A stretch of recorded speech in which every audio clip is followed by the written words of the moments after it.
My name is Hyungwon Kang. I'm a photojournalist. I've been a photographer and a photo editor for over 40 years now.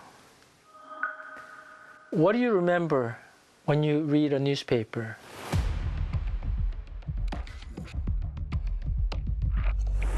It is the one picture from that day's newspaper that you will remember. That is photojournalism. Photojournalism is visual storytelling. Photojournalism is a language all by itself, photographically and visually. My photojournalism began with the daily newspaper at UCLA, the Daily Bruin.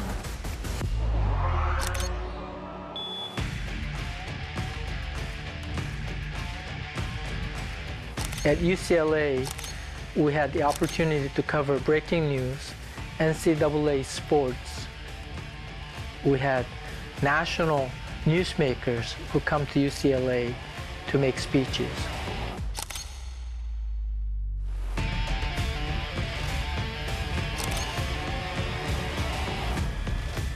I learned observation skills and critical thinking. Those are the two most important skills I needed as a photojournalist. I also majored in political science, understanding how people think, how the world runs. All of that helps me to be better prepared as a photojournalist. My first professional photojournalism opportunity came when I won an internship with LATimes in 1987. Los Angeles Times was like a candy store for a photographer. I had unlimited access to darkroom 24/7. I was able to print color, black and white. I was able to process any kind of film. It was truly a heaven for a photographer. LA Times had amazing talent. My editor, Larry Armstrong, at the Los Angeles Times photo department, taught me that if your picture cannot stop an eye of the reader, it has failed. When readers are turning pages, your picture has to be able to grab the reader's eyes, and he or she will want to read more about it.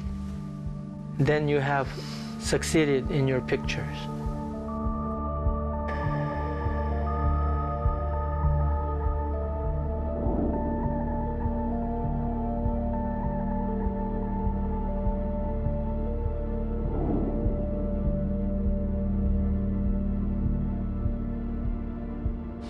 LA Times at the time was publishing more than 110 pages a day daily.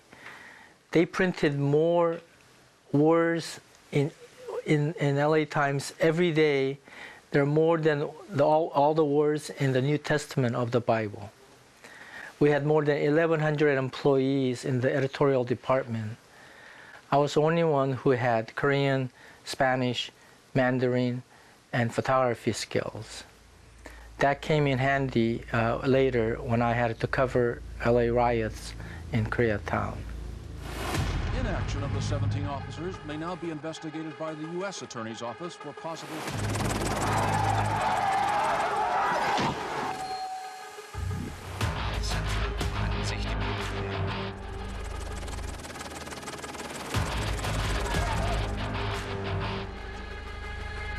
My editors at the LA Times did not necessarily know where to send me because they didn't know the area as well as I did. I was the only one on the staff who knew Koreatown, Los Angeles, like back of my hand. I was able to get in and out of Koreatown with ease and without any trouble. Korean Americans, when they saw me working as a journalist, they didn't bother me. They understood my role, kept on protecting the shops, and I was able to document Koreatown under siege without police protection.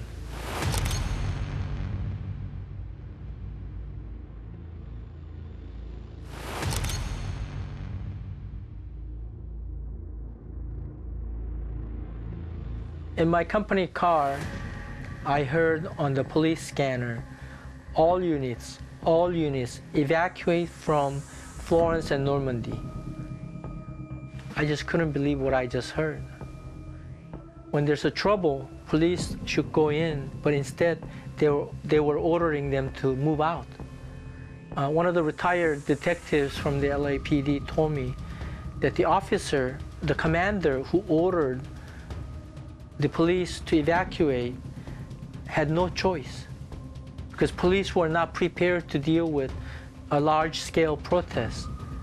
So if police remained, they would have had to use their guns to stop the protest, and that would have led to additional problems. So commander was forced to evacuate the police from Florence and Normandy. For the next 3 days, there were no police presence, and the fires started spreading all the way into Koreatown. When I entered the intersection, it was a mess. There were bricks everywhere, cars broken down, people attacked. During the first night of 1992 LA riots, I came upon a situation where a gentleman named by Cornelius Pettus was putting out a fire with a bucket on his own. And the whole building was engulfed, but there were no firemen responding to the fire because it was too dangerous for the firemen when fire engines were being shot at. So for Cornelius Pettus not to give up the fight and continuing to fight the fire with a bucket of water that he can get his hands on,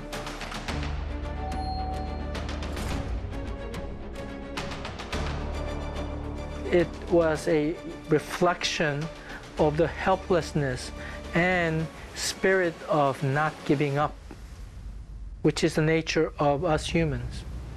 And that picture, when it was moved on AP wire to all over the world on the first night of the riots, was published in a 3-page fold in Newsweek that weekend.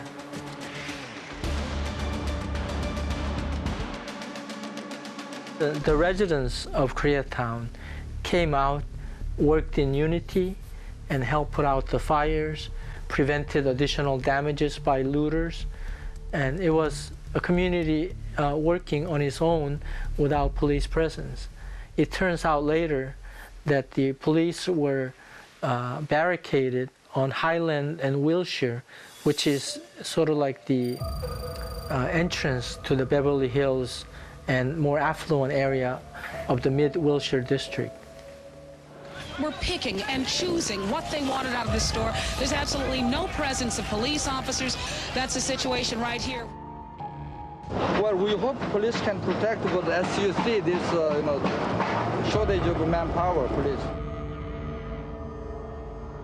When police were not protecting the community, people had to pick up their arms and protect themselves.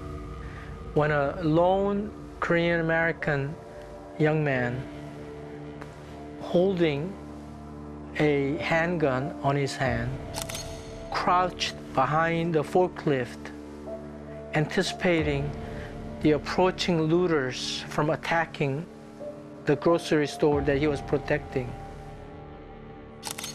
That moment is a reflection of how Korean Americans felt in the absence of police protection.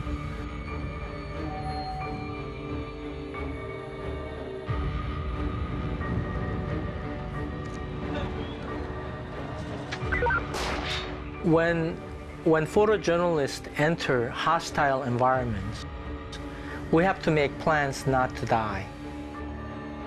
So we cover the news, but we try not to become part of the news. I made sure that I was not a victim of the LA riots. So I wore bulletproof vest under my jacket, and I duck every time I hear gunshots. And I had extra food in my car, and I took all necessary measures to remain a functioning journalist during the riots.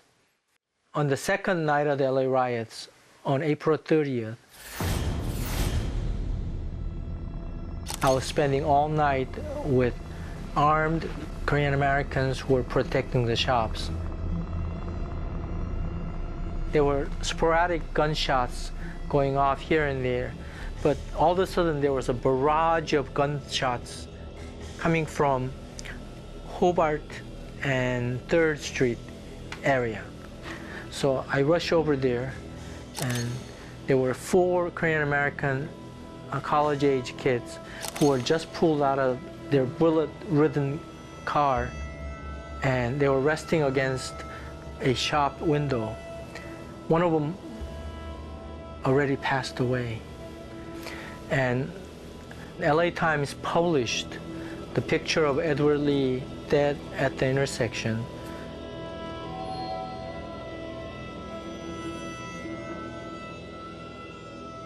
Edward Lee died at the scene, and there were 3 other young men who sustained gunshot to their neck and their bodies. But as journalists, we have to keep our feelings suppressed and keep on objectively documenting whatever situation that's in front of us.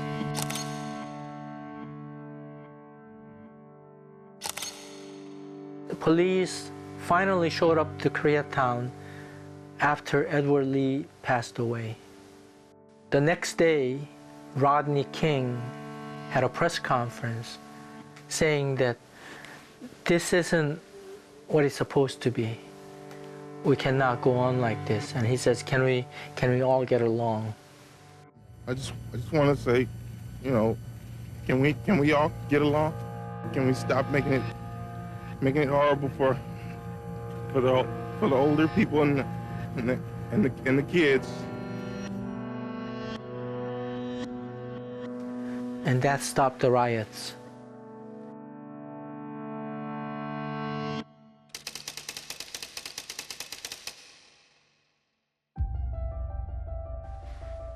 Ever since 1992 LA riots, there has not been any riots that attack Koreatown. There are multiple reasons, but everybody knows you don't mess with Koreans. Koreans will fight back.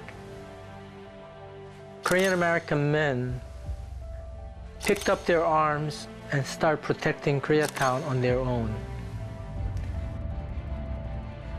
American media has never seen Asian men protecting their shops using guns ever before. This is a game changer. This is a paradigm shifting event for American media. And some of the most dramatic footage I've seen come into the house today, Linda. What they're doing is arming themselves with rifles, protecting themselves, making sure that none of the looters come to their store. In 1993, LA Times staff won a Pulitzer Prize for the Spot News category for the first 3 days of LA riots coverage.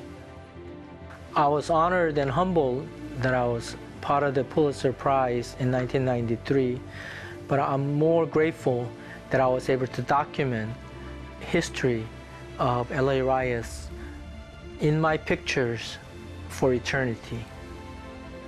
History may have revisionists who might interpret LA riots as something else, but my pictures will continue to show for eternity what really happened during the riots. And that's the power of photojournalism. Photojournalism is history.